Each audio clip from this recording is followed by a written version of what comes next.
So hey guys, there have been rumors that the 200 megapixel sensor clearly meant for the S23 Ultra would be extremely large, but that appears not to be the case. It has been a while since Samsung announced its 200 megapixel sensor, and it is extremely possible that the South Korean company's next premium phone, the Galaxy S23 Ultra, would feature this camera. But before that, smartphone manufacturers are unable to include particularly a big sensor into their devices due to a size restriction. Recently, I have observed firms use a method known as the pixel binning, in which small individual pixels are blended to function as one huge pixel and produce more detailed images. For example, even though the S22 Ultra has a 108 megapixel camera, it captures 12 megapixel images by default.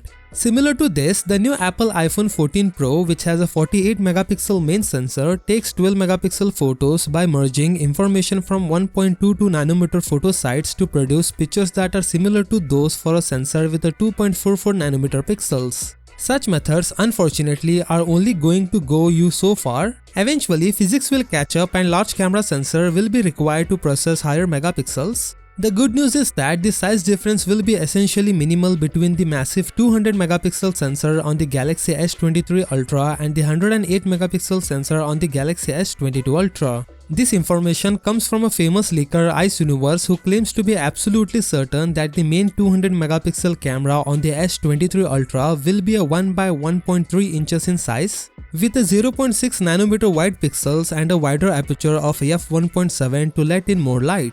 He adds that it won't be much larger than the 48 megapixel main camera on the iPhone 14 Pro, which is also 1 by 1.3 inches. It is possible that it will have a smaller sensor than certain Android phones that will be introduced in competition with it.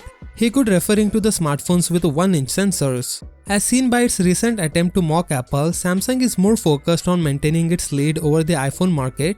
As Apple and Google have demonstrated, higher resolutions are not the end-all and be-all, but they are generally better for pro users as they given them more options to work with.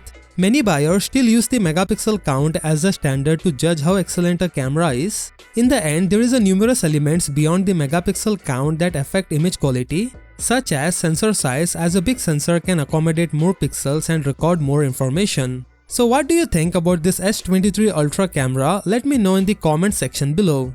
With that said, subscribe if you like, and I will see you in the next one.